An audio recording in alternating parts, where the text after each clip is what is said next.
Hello, Coach Melissa. Thank you for being here today. Yes, hello, Kahila. So excited to be here. Thanks for having me.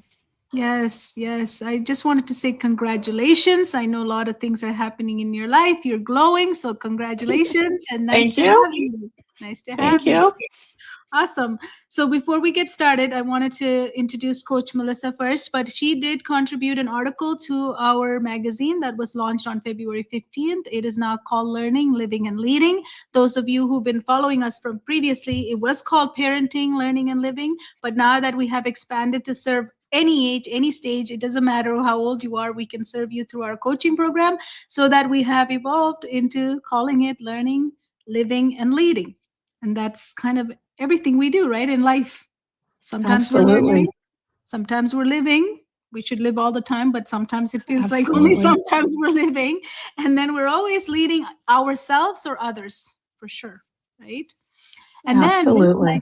this magazine, this issue was so important for all of us because we are ending the trying harder, try harder, push more, just keep pushing. That era is ending and we want to end it, and we want to bring in the Readiness OS, because when we have readiness in our life, everything becomes so much more enjoyable, so much peace and harmony. It's just that when we try to push things, when we try hard, it just doesn't work anymore. We tried. We all Right. tried, right? Coach Melissa, you Right. tried. You tried. I And tried for a that's long time. I still find myself sometimes trying. yes, Yeah, because we're used to it. We're used to it, right? But today we're going to talk absolutely. about the article. I'm going to ask her some questions about the article that she gave into this issue that she gave for this issue, and we're going to look at now. If you have never saw any of our magazine, I do have the link below this video. Please click that and follow the link, and then it'll ask for a password. Just put in the word flow with all capital letters, and you'll be able to read this magazine as well as the other issues as well from the previous. They're all there for you, all free. And this is not like we're just telling you what to do. It's actually, it makes you think differently, right? Everything we do and we in our program, it doesn't give you a new lens.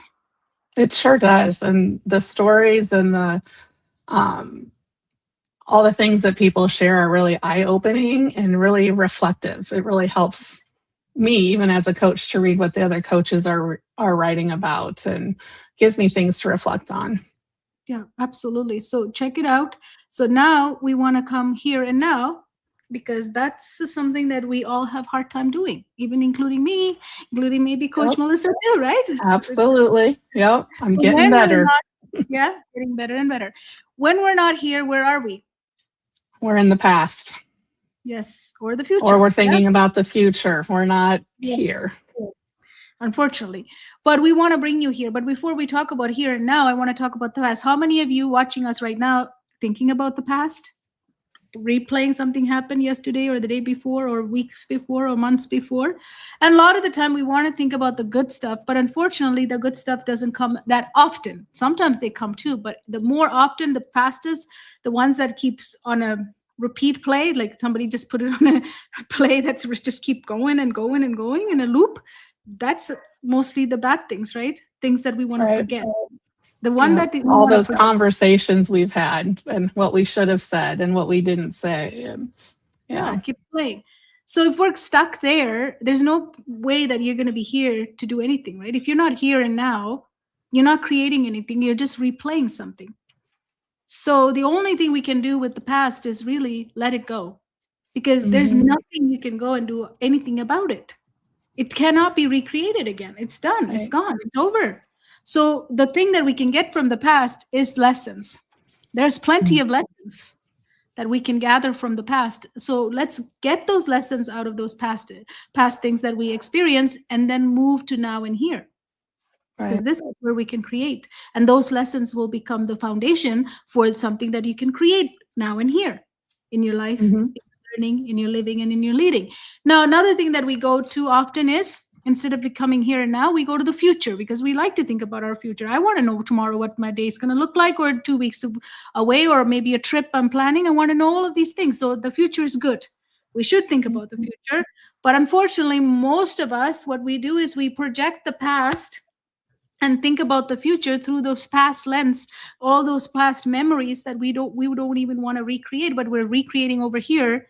That's what's going to come up again in the future, right? Yeah. Do you want to say something, Melissa? Coach Melissa? No, just, yeah, it's easy to get stuck in that looking ahead and what's to come and all that anticipation, and then not be able to focus on what's right in front of us and what we're living right now. We miss what's happening right in front of us for something that hasn't even happened yet. Yes. So if it's good to predict the future, like have some goals and dreams. So that's good. Set some Absolutely. intentions. Really beautiful, but not with this cloud on it. It's like driving with the windshield with all mud on it, right? Right, You're not going to see right. anything. You're not going to know where to go in the future.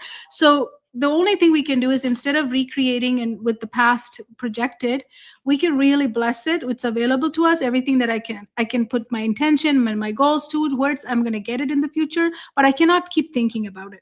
I have to release it. It's there for me. I just have to release it. So now that I've let go of my past, I blessed it and released my future. Look at me. I have my hands free, right? My hands are free now. They don't have anything else to do. I can actually bring them here, which is amazing, because here is what I could do something with it. Because here Right. I can be present. Here I can learn. I can live. I can lead myself and others. Here I can really create in this moment, because this is the only moment we have. We don't have any other moment. So this is the only moment we have. So what do you do, Coach Melissa, to bring yourself really here and now? Any techniques, anything you use? Oh, lots of things. One thing that came up while you were saying this was, a few years ago, I was at a conference for leaders, and it was all women. And you know how busy we are as women, and we have our jobs and our families and our homes. And one of the things that really stuck out to me, and I still think about today, is being where your feet are.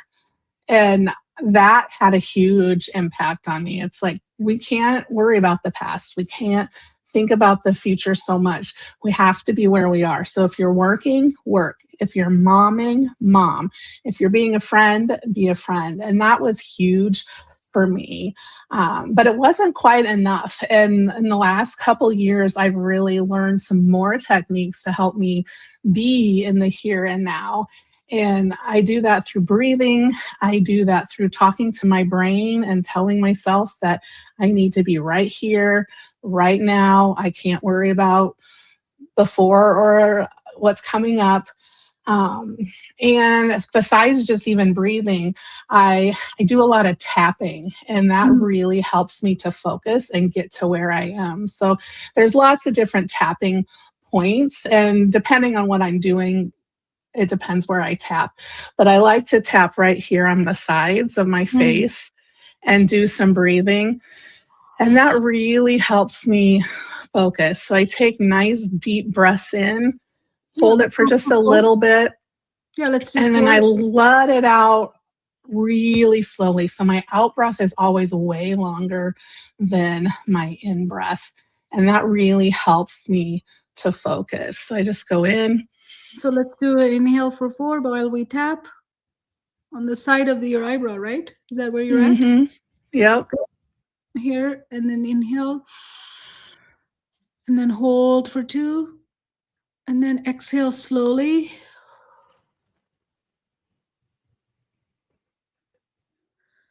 Like 8. And then one more time, inhale for 4. Hold for 2.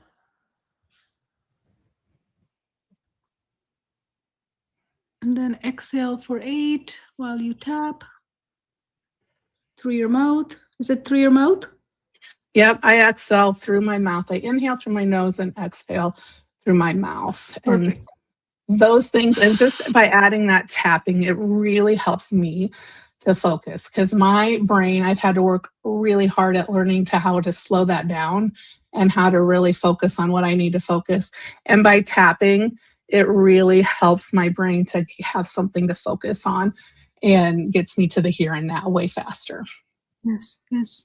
And even moving the hands, right, from here, if you think of the past, put the past out, put the future out, and tell yourself physically, like anchor yourself back again by saying, I want to be here. I want to be here now. Yep. So Yep. all of those things is beautiful. And the breathing is always beautiful because I know we breathe. I know everybody says I breathe and you don't have to remind me. Yes, I know everybody breathe, but we don't breathe as deep as we should be or as Right. conscious as we should We be. breathe And so shallow, and we just, I mean, that's something, our bodies are amazing and they can just do without us thinking. But when we're not thinking about what we're breathing, then it just, life gets all helter skelter. So it's really important to pay attention to what kind of breath you're having. And yes, absolutely. So now I want to ask you some questions about the article you provided. And I know you want to absolutely. read it, but you have to read the full article. You have to follow the link I provided, and then there you'll find it with the password flow. You can actually read the whole article, but we're going to talk about some of the things that Coach Melissa shared with us. So in the article, you used the word fine. Mm.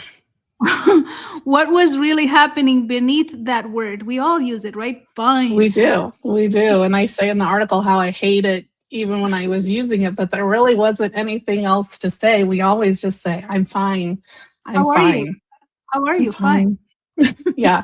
And that's really not how anybody is. I don't even know how you would describe fine.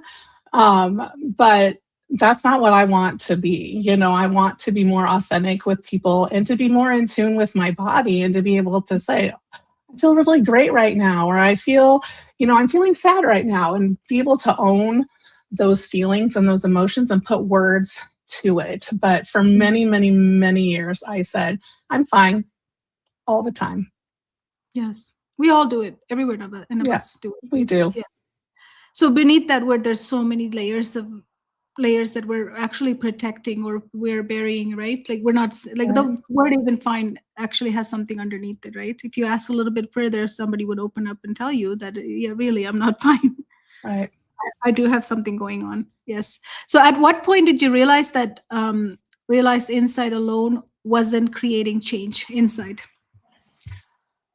It was slow. I'm not one that had a big aha moment and or anything like that. It's just I really started noticing I wasn't being true to myself. Like I was always being vague, you know, and I didn't want to live that way, you know, anymore. So it was really starting to pay attention to what was going on and what I was interested in. And like I said, trying to get rid of that word fine, like really pay attention. I knew all the things in my head, but to articulate them wasn't coming out, and to listen to my body was definitely not happening.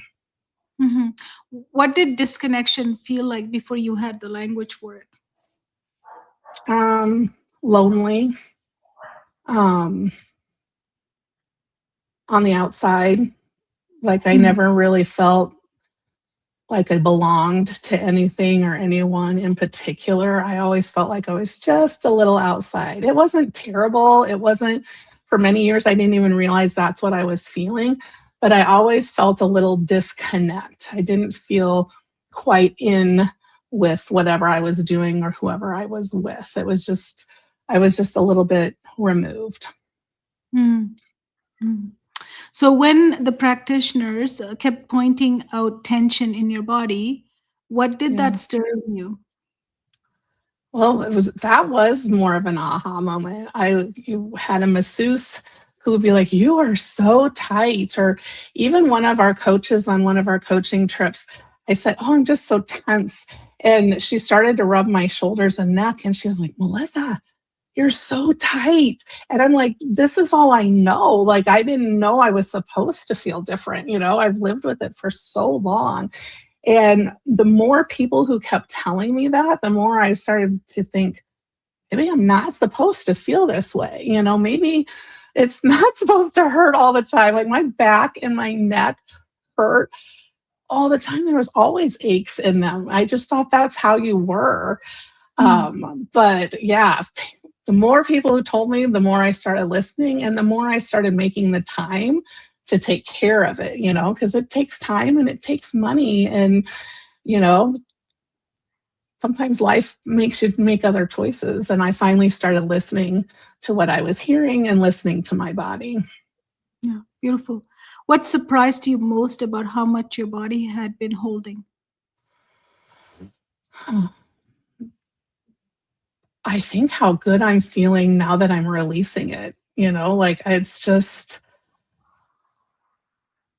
amazing, Kalila. I haven't felt this good in so long. And I think that's my new passion, is just to help people become more aware of what they're carrying. I had read The Body Keeps Score, and that was huge in my transformation, and to listen and how our bodies hold things from the time we're infants, like just based on how our caregivers take care of us when we are itty bitty and just forming, really stays in our bodies as adults. And we don't even know what that is until we really start looking at it. And for me, I didn't realize all this weight I was carrying, and this slowness and this fogginess that I had was all inside of me, until I started trying to get rid of it and doing things on a regular basis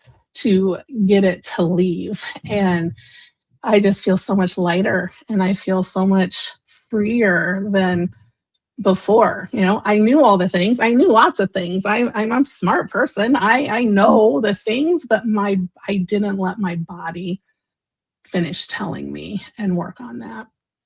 So as a holistic neurogrowth success coach, you don't really fix anything, right? We don't fix anything for Right. anyone. That's first step. First step was, what was it for even yourself as a Awareness. Exactly. Yeah. Thank you. Yes. Yeah. It's Yes. awareness. And you can't make anyone else be aware.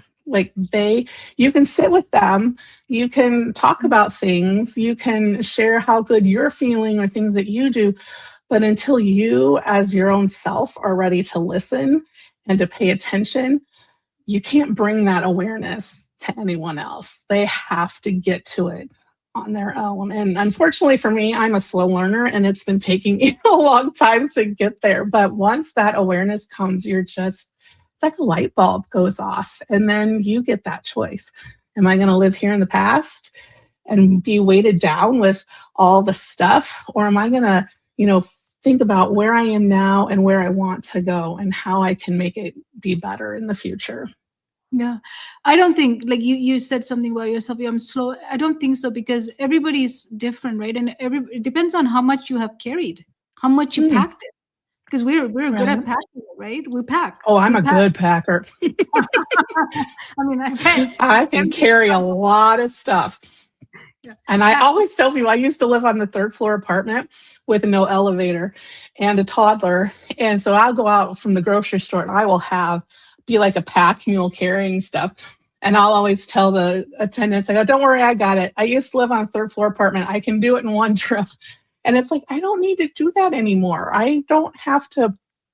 I mean, I was always just physically carrying stuff too. It's like, I don't have to do that. If I need to make 2 or 3 trips, make 2 or 3 trips. Let somebody else help me.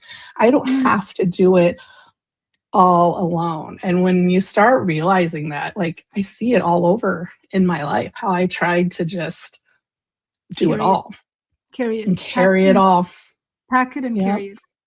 But also, because that's, I mean, if you think about it, isn't that what strength is? Isn't that what shows that you're so strong, and you're so, like we label that like that, right? And then then we have to, like, if I don't, then I'll be weak.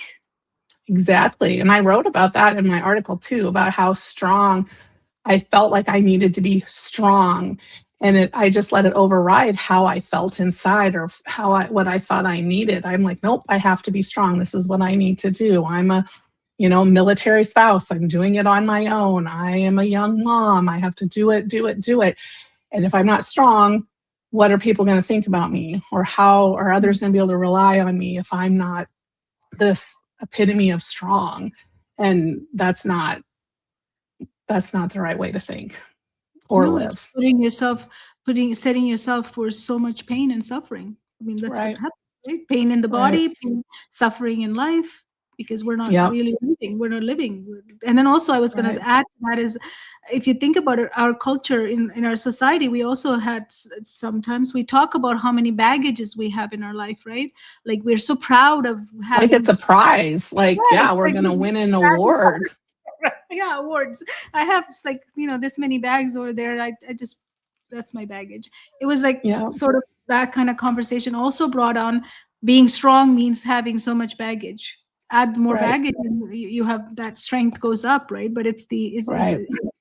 it is the worst thing you can do for yourself, is to keep saying that I have so many baggages. I'm so proud of it. For what reasons? Absolutely. Anything, if It's you not think doing about any it, good.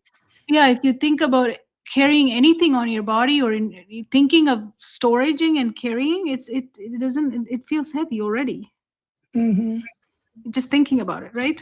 Yep. So that's how your body feels. That's how your brain thinks. That's how your whole system feels. Heavy. Absolutely. Heavy. So All the time. so how did you know your voice disappearing wasn't about intelligence, but about safety? But safety. Yeah. Yeah. So besides feeling heavy and disconnected, I also muted myself a lot. I was never mute. People will think, Melissa, you talk all the time. And I do. And I love to talk and I love to share. But I was always really, um, oh, what's the word? Selective? Careful about what the words were that I was using. I was always pre-thinking what I was going to say and making sure that the audience I was with was going to accept what I said. You So stand I it. would, yeah, I really had to I really kind of um, shrunk myself, because I had had a few incidences where when I shared my voice and my true feelings, that I got in trouble for, or I got, talked to about, or was told that that wasn't correct, or that kind of thing that would make me feel really small. So then I got very, I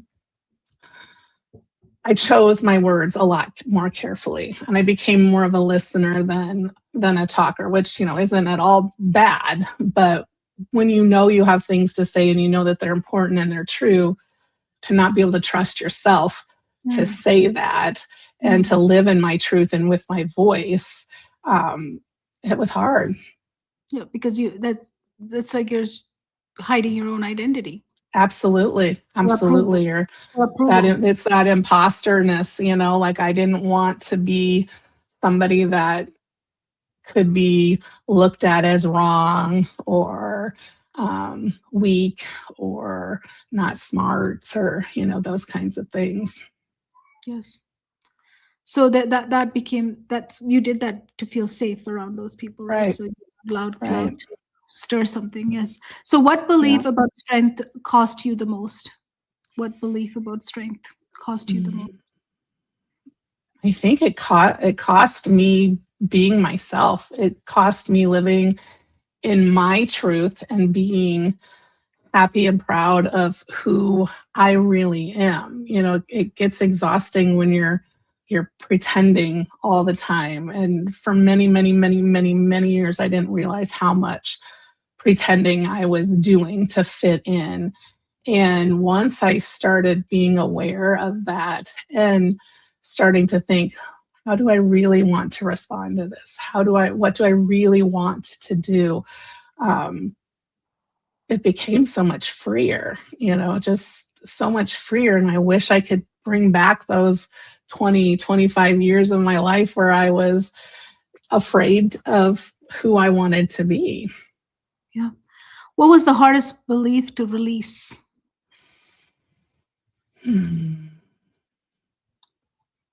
I think releasing that I didn't feel I was worthy. Like, I always felt like I wasn't worthy enough to have what I wanted, the life I wanted to live, or, that things had happened and I had made choices that I needed to live with. And that was just how life was going to be. So, as a holistic neurogrowth success coach, when every coach starts our program, we go through actually using the program on ourselves so that we can unlearn And because Right. without unlearning, you cannot be the confident coach to serve others at this level, right? So Right. what was the biggest unlearning that you had to do as a teacher?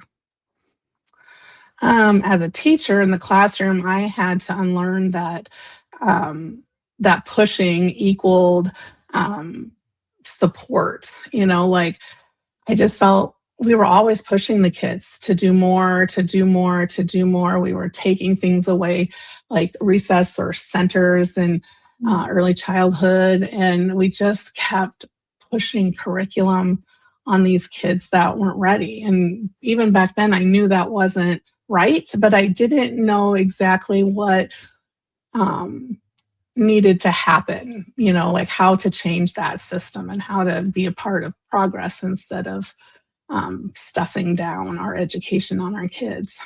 Mm-hmm. So as a holistic neurogrowth success coach now, what did you learn to serve your students and families? To just be with them and to make that connection with them, to help them to feel comfortable and safe in my presence and in my classroom or in my coaching office or wherever we are, to build that safety first. Because if they don't feel safe, just like if I didn't feel safe, I wasn't being able to perform. I wasn't ready to perform because I didn't feel safe. So really bringing in that safety and that connection with people. And I think that's what our school systems are really getting wrong, is we're not allowed time to make those deep connections. They're like, oh, they're here, let's go, let's test, let's do another small group, let's put them in this, let's put them in that. And we're just throwing so much at them that they don't have time to be and to breathe and to feel that safety. They're always performing and not just being. And now now many of them are not even performing because they're shutting down. Right. And Right. that Well, and we see it as behaviors and defiance and all of that. And it's just their systems are shutting down and they don't know what to do. is Their bodies are just reacting and they don't have the tools or the skill set to know how to regulate themselves or to notice that they're getting ready to explode, or they just feel like they have to go, go, go, go, go all the time. Yep. And we also assume that everyone who's coming into those classrooms are ready to learn. But I mean, Right. we are a living human being. So many variables Right. are affecting us every minute, every second. And I Absolutely. cannot assume I'll be ready. I don't know. Sometimes I'll be ready. Sometimes I'm not ready. Some days I'm just a mess. Right. So Right. And a child can be ready one day. A child can be doing well for a while and being able to do the things, and they are truly ready. But then something happens that makes them not ready. And we have to be aware of when those shifts are happening and to be able to help them to sit in whatever that change is until they're ready again. And not just keep, well, you could do this yesterday. You knew your times tables yesterday. Why are you not doing your times tables right today? Well, who knows? Maybe dad didn't come home from work yesterday, or maybe mom yelled at them because they got the wrong cereal out. I don't know. You have to be more observant and present. Yep. Awareness. Come Yep. back to awareness, right? Yep. Was there a specific moment in your body that said no more? This is it?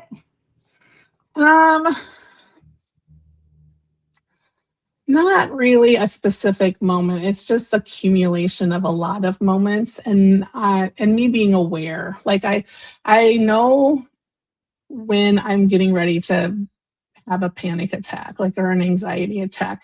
I start to get really tense in my body, and I get hot. And I used to get all the way to the part where I felt like I always said, I'm running a marathon, but I'm not going anywhere. Like my whole body was tense. And once I started paying attention to that, I could say, oh, but before that, my palms get sweaty, I get a little tight, my brain starts kind of racing. And so now I don't really get to that point of I'm running a marathon, So it's just being aware of, once I started being aware of when things were happening, to pay attention to what's starting to happen right before.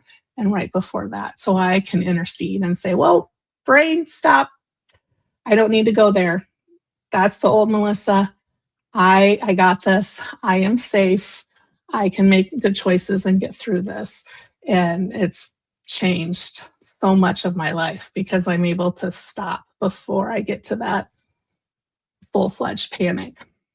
So let me ask, I think you probably answered a little bit of it, but let me ask again, what does readiness feel like in your body now? Readiness feels like my body saying yes. Like my whole body is on board. There's not anxiety in it. It's not feeling stressed or sweaty. It's feeling calm and ready to go. And it might even have a little bit of excitement, and a little bit of good anticipation in it, but it's not like before when it would just like freeze and make me not want to make that next choice. Yes. Yes. How do you know when you're about to override yourself from being ready?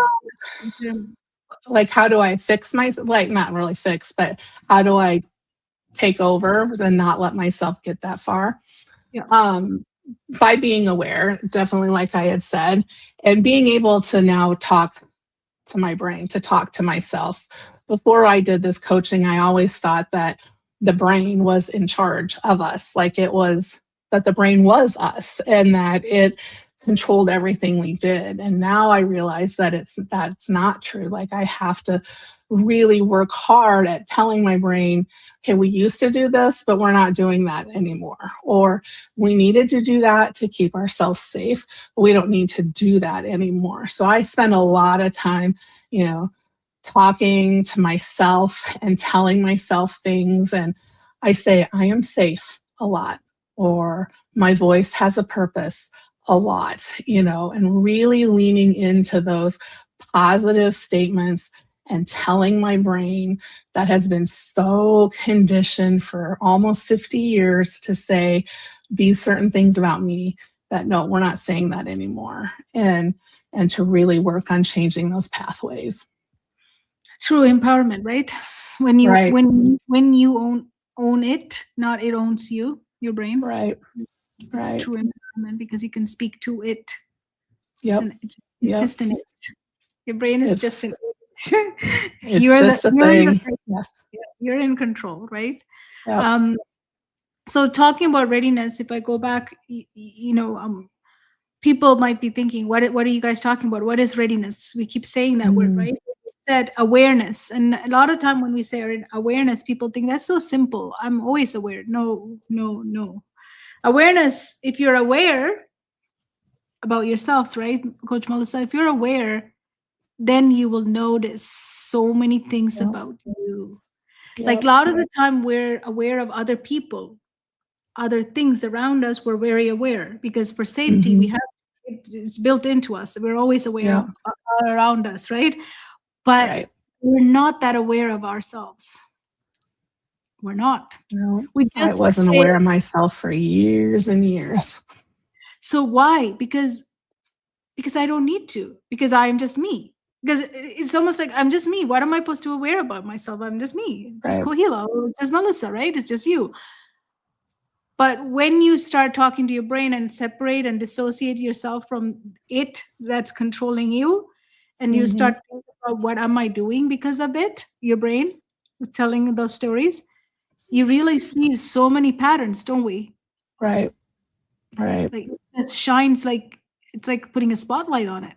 Right. And you're like, how did I miss that for so long? Yeah. It seems like, and it's just mind-boggling. It's just like, really? You're like, it's so obvious once you see it. But it's that becoming aware and taking that time. I think with readiness, to me, readiness also means slowing down, and just right? being.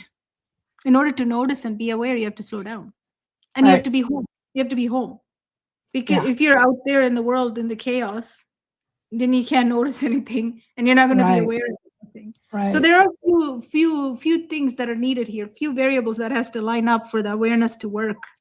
Right. Number one, you have to be home, which means the Yeah. first thing we showed you today was about coming home. Is that coming here and now brings you Yes. also home. And if you keep practicing that, that brings you back here instead of going out into the world, into Right. the chaos. Yep. And you can shut the chaos down when you want. That's also in your hands, right? Shutting the Right. chaos. Yeah, you off. don't have to run the rat race every day, all the time. Like Out and in, right? you yes, have to switch to the external chaos that's happening in the world. You don't need to let that enter your life. You have you really can shut that off. So the awareness that we're talking about is a deep awareness, but only you can feel it is when you're home. We mean home to your soul here, right? And from there, when you start seeing these patterns, these loops, these things that you live in, these cycles that you go through, and you're like, wow. And then that's where everything starts. Yep. Yes. Do you want to share one loop you had? I'll share one too.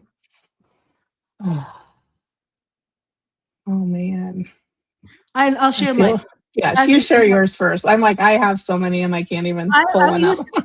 I used to think people are judging me. This is my thing.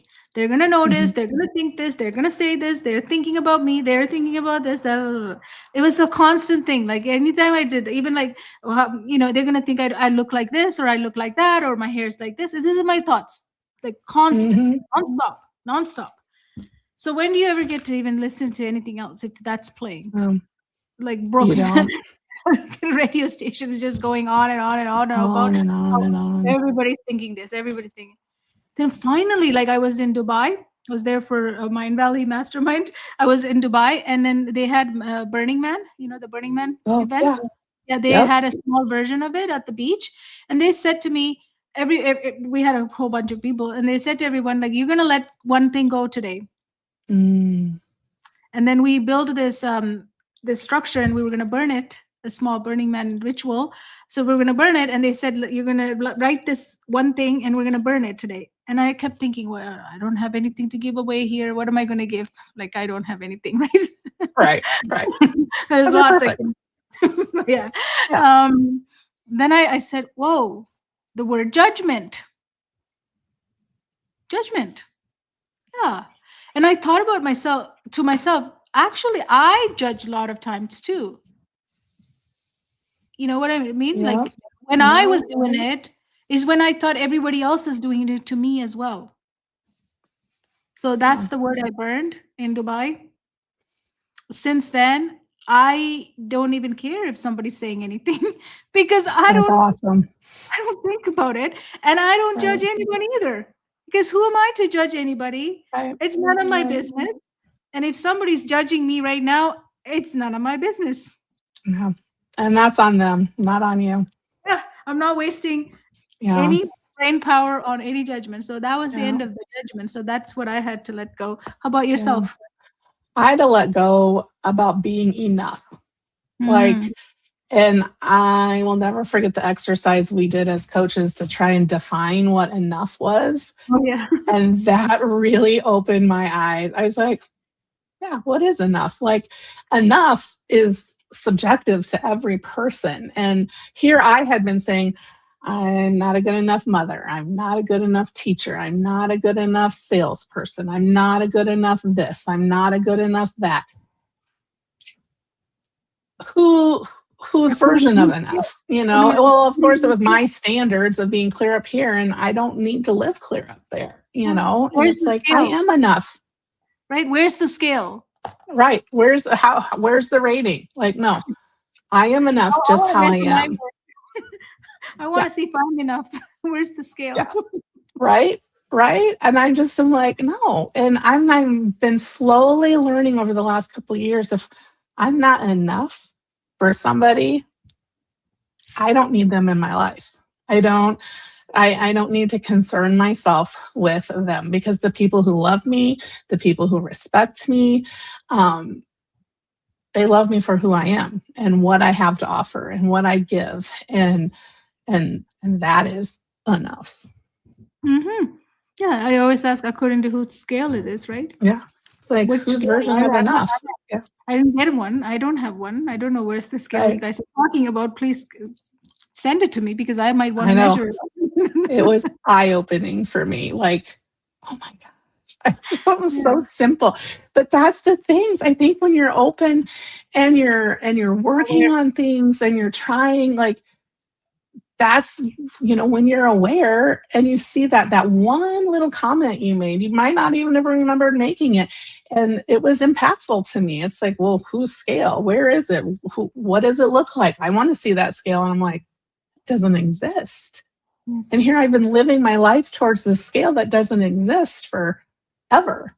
And so freeing to just say, no, I am enough. Like, I'm smart enough. I'm brave enough. I know enough. It's like, it's awesome. I'm perfectly enough. I am That's perfectly enough. That's why I use that word perfect all the time. Um, You guys know, right? Whenever I text Yep. you back, I always say perfect, right? Yep. Because everything is perfect. It is. Everything is perfect. Even a reply is perfect. It's perfect. Because perfect is another thing. Enough, same thing towards the word perfect, right? How many of us set ourselves up to be perfect? Right. According to whose standard is that perfect measured on? Exactly. Right? It's like, yep. That's another one, another big one. So how is your body now? Awesome. Free. Mostly pain-free most of the time, and when I do get the pains, I'm like, okay, why does this hurt? Did I sleep with a different pillow? Did I sit different? I'm aware of when those things are happening, but in the last couple months, my body has made so many changes, and it feels lighter. I'm not carrying all that stuff on me. I am taking time for me. I'm doing what my body needs me to do. And I'm thanking my body and saying, thank you for taking care of me. And my feet, Kohela, used to hurt so bad. And I remember I go to a somatic therapist, and I told her one day, I said, I just feel like all these tingles in my feet all the time. Like, my feet are always, it's like there's anxiety in my feet. And I couldn't really figure that out. And she's like, well, do you take care of your feet? Do you, and I'm like, well, I get pedicures every once in a while, but I never would spend time massaging them or lotioning them or thanking them for carrying me. And we did some work around that, and it's just been amazing because it's like I feel so much freer. I feel so much lighter. My feet don't feel that anxiety anymore because I'm aware of what an amazing thing my feet do for my body.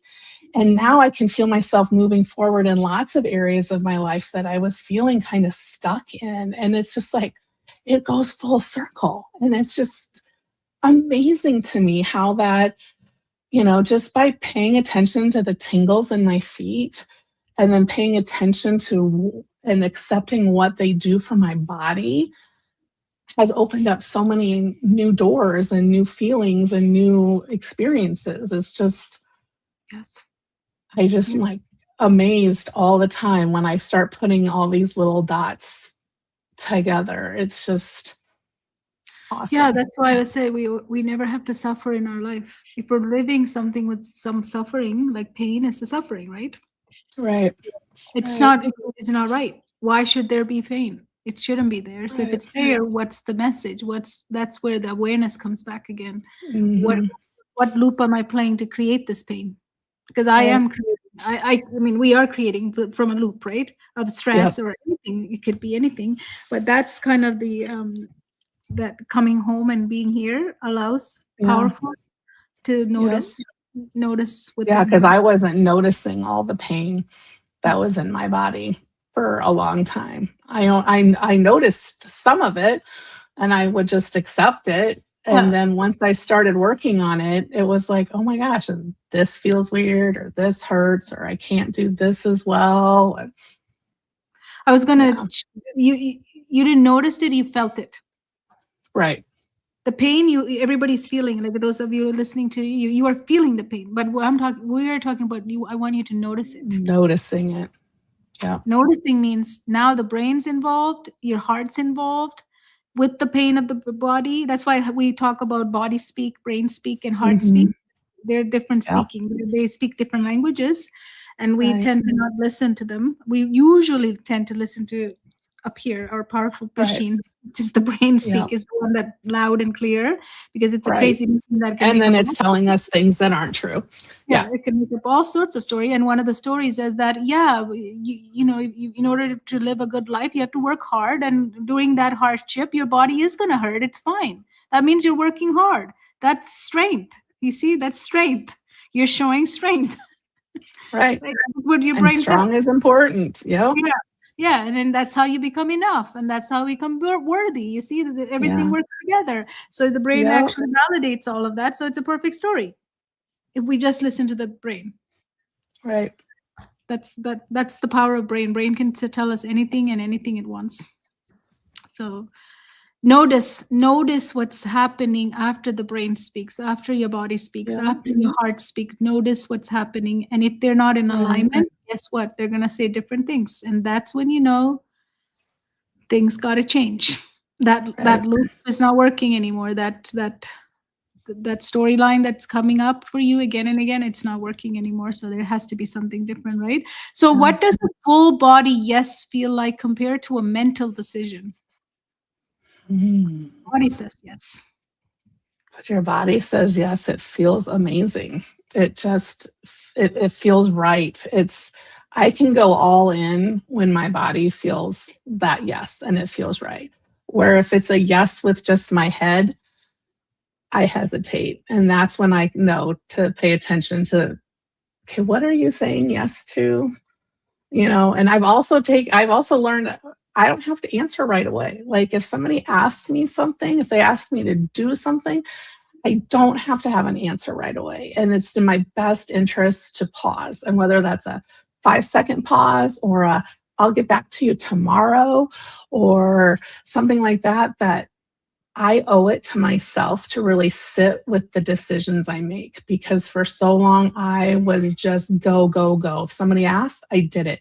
I was there. I was doing all the things for all the people and not listening to me and what I wanted or what I needed. I was so busy taking care of everybody else that I wasn't listening to myself. And now I know that that's what I need to do. And I can do that. I'm not always super great. Every once in a while, I'll say yes to something and I'll be like, I shouldn't have said yes. But not often. Yeah. And that body, yes, when it feels yes so strong, that's when everything is in alignment, right? That total alignment is what makes it go for it. But when we don't have that strong yes, it's when we procrastinate. And then we always blame ourselves for procrastinating. I always said, it's a good thing to procrastinate. I mean, it becomes sometimes problem, but that's not a problem. Right. Now we're not aware of the loop. So we're playing the loop again too many times, right? In the beginning, when it does start, it actually is when your body's not ready. There's no strong yes from all of your body speak and brain speak and heart speak. They're not in alignment. So there's no strong yes. So that's why we start procrastinating. And together with procrastinating, if we add perfecting it, they work very, very together, right? The partnership is so strong. Then now, if we keep repeating that in different loops, now we totally becomes procrastinator for lifetime. Right. On that identity. Yeah. And when we start to procrastinate, that's when we really need to say, hey, why am I not doing this? Why am I not going forward with this? That's when we have to take a step back and really think, what's going on? Notice again. We have to notice. Yeah. We have to become aware. Our body is trying to tell us something. What is it telling us? Yeah. And when you do that, you're going to notice that you're not in alignment. There's a misalignment. You're not going to ride a car that's misaligned. The tires are not in alignment. You're not going to go for a ride, are you? No. Right. Because you're not going to get where you need to go easily.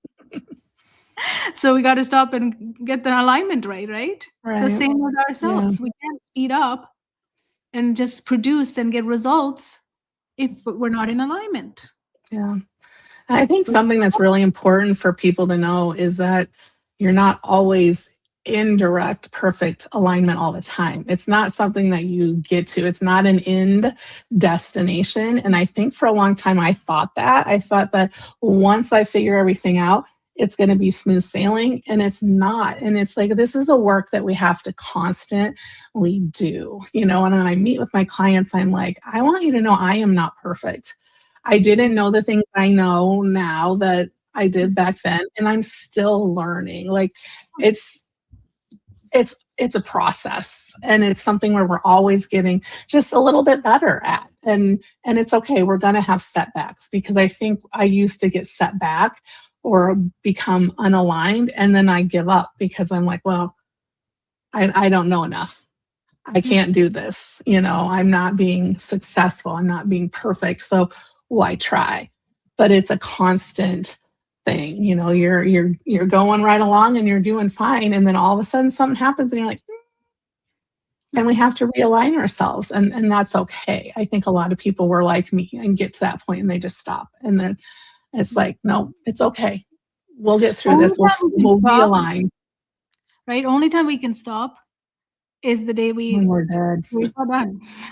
Because then I can't do anything about my awareness or my noticing, because I'm never going to notice again. But until then, I'm always going to notice. And because I'm a living being, you're a living being, every one of us is a living being, there are variables that's affecting us. So how can I always be in alignment? I'm not. The variables are constantly moving around us, in us. I'm not always in alignment. I just know how to get to alignment now faster. We know how to get there quicker. Yeah. I approach it so like this. Before it would take months, years. Now it's like this. Oh, I see I'm not in alignment. I see I'm going back in the same loop. I'm noticing that I'm going there. So now I can pull myself to now and here. Then I'm no longer there dealing with that unnecessarily. So that's the speed. That's the speed you'll work on to get there, right? Right. And I think it's also important to share with your loved ones what those signals are and what you need to get back into alignment. I know that I've been trusting a partner with some of that stuff, and he's able to see that in me. And even like we were on our cruise, I was like starting to panic about this excursion we had. And I thought, I was looking forward to it. We had golf carts. We were going to go around the island. And that morning I woke up and I just kept feeling off. And then I started to go into panic because I was like, what if we get lost? What if the golf cart breaks down? What if we miss the boat? And I was just, my head started cycling, and he caught it even before me because I kept going, I don't really know what's wrong. And to have somebody that's able to sit with you and help you focus in the way that works for you and is huge. So it's like, once you're starting to notice how you need to get back to alignment, share that with the people you're with, so that when they see that you're starting to veer off and not be in alignment, that they can help get you there too. Because sometimes if you're not paying attention, you can get farther along than you anticipate, and they can get you back so you can enjoy life. Because old Melissa would have sat in that and probably not gone on that excursion, and I would have missed out on a lot of fun and a lot of beautiful things that we saw. And I was so grateful to be able to have someone that was able to help me see, Melissa, this is your old brain talking. We're fine. We'll have a map. We know what time it is. Like, it was just that all of a sudden those old thoughts just get so powerful. So it's really helpful to have somebody that will be able to say, nope, we don't need to listen to that. We got it. We're going to be fine. And it's really helpful. Love it. Thank you for sharing that. That's important. Yes. So we're still learning. I'm not perfect. Oh no, I don't think anybody should be, because that's not the goal of all of this, right? No. The goal of it is to catch the loop as quickly as possible, and that is a training, and different variables can affect that speed as well. Absolutely. Yeah. So I lived with some of my things for almost 32 years. I didn't even know what to do with them. Right. So now it's like this snap. I can get myself out of that. Like I'm out. Yeah. I'm out. Yeah. So it's beautiful. 32 years, no way out. Trapped. Complete trapped, right? So for the audience, I wanted to ask some questions from your article, of course, right? Sure. So where are you still trying harder instead of listening sooner? If listening and noticing are very related to each other, very close to each other. When we're listening, we're also noticing, right? Right. So, yeah. So I wanted to ask, where are you still trying harder instead of listening sooner? So in Melissa's example, you were sharing about your pain, right? Body pain, right? Right. So I do a pretty good job listening now to that pain and to my body and trusting it. I think trying harder would be still with my voice and voicing my opinion on things. Like I still consciously have to think, even if people are asking like where to go out for dinner or what I want to do next. It's really easy for me to fall back and say, I don't care. I'll do whatever, to appease and make other people happy. So I am still working really hard at pausing, thinking what I want and being able to voice it and say, I think we really should go to Oscars for pizza tonight. Or, I'd really like to go watch this movie. Or, I think I'm ready to just go read by myself. And that's okay. It's still sometimes hard for me to voice exactly what I want and sometimes to even know, but I'm really working on that. You know what's the best way to get that going? Do it more. Yep. The Yeah, more and you I am. it, Ask the those more around me. They're like, "Wow, she has an opinion, and she sticks with it." I'm like, "I know. I've always had an opinion. I just didn't let people know." So, yeah. Just use it more, and you'll be able to see yourself doing it, and then you'll be normal, right? Yep. It's gonna be a normal part of your life. So, what Right. signals? So, the next question I have for the audience is: what signals from your body have you normalized? What signals from your body have you normalized? This is the way it is. It just means I'm strong. It just means I'm, trying so hard. It just makes me so worthy, so enough on that enough scale, perfect on that perfect scale, right? Yep. So think about it. So start noticing. Yeah. Where. I used to have a headache a lot. I'd have headaches a lot, and I just say, "Oh, that's just how it is." And since I've done this work, I don't have headaches near like I used to. And when I do, it's usually because I'm tired or I haven't been listening to my body. So yeah, just little things. Just pay attention. The tingles in your feet, tingles in your hands. Yes. Feel them and then notice them. Yep. If your body could speak out loud right now, what would it say? My body would say, you are enough. You are worthy of everything you want in life and to go after it and to just open up and be. And I do that a lot. I've always was rolling my shoulders, but now I'm like just embracing everything that comes and being aware and loving what's coming, speaking from my heart, not from my brain all the time. Because I used to trip over my words, and so I listen to my heart. And it becomes powerful, right? When you don't listen to your brain and you speak from your heart and open your heart and speak, you actually are you're so open. Yeah. Powerful. I sit taller now. I sit straighter. Beautiful. It's amazing how my posture was before. It's just like, oh my gosh, how did I not know? Yes. But I wasn't ready. You're here. You're ready. You're ready to serve. So Coach Melissa offers amazing coaching service. So, connect with her. And we're all here to, serve 1.5 billion humans by 2035. That is our vision. Absolutely. That's our vision. Because we don't need to live with pain. We don't need to live with suffering. We don't need to live with anything like that. Life should be enjoyable no matter what. Life can happen, but it should be still enjoyable. When it's not, then we have to start noticing. Right. Why not? And then that noticing is the most powerful thing that you can keep doing in your life, because a lot of us run to what? Most of us don't want to notice. What we want is, what is the strategy I can use? What is a hack I can use? What is a tip I can use to get over this feeling? No. Yeah. Those are just little Band-Aids, like they, until you're ready. Yeah, when you're ready and stuff, we can come back to those. But right now, you just need to notice. because the noticing is what brings you back home. When you're back Mhm. home, like back home here, to your Yeah. body, to yourself, then things looks different. Things are going to look It different than does. what you think now they look like. Yeah. Yes. So They really amazing. do. Thank you so much, everyone, for watching, and Thank you.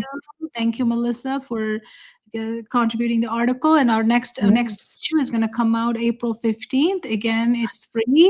Under this video, you're going to see a link. Click the link and put in the password flow, all capital flow, FLOW, and that is how you get access to this magazine, this issue, and also all of the other issues that we have done in the past. And we're here and we have parenting in flow workshops or labs, as we call them, because life is a lab, right? We're always working with variables. So those labs happen on Wednesdays, every Wednesdays at 6 p.m. Pacific time. If you want any information on that, if you're a parent or a grandparent or a caretaker or a teacher, if you want to come participate, that would be just send me a message or Melissa, and we can share with you the link to register. Yes. And we will have it this Wednesday. We're going to have it at 6 p.m. this Wednesday again at Pacific time. So come join us every Wednesday at 6 p.m. Other than that, we will see you on another live tomorrow. Thank you so much. Have a blessed night. Enjoy. Thank you. Yes. Thank you, Kohila. Thank you, everybody.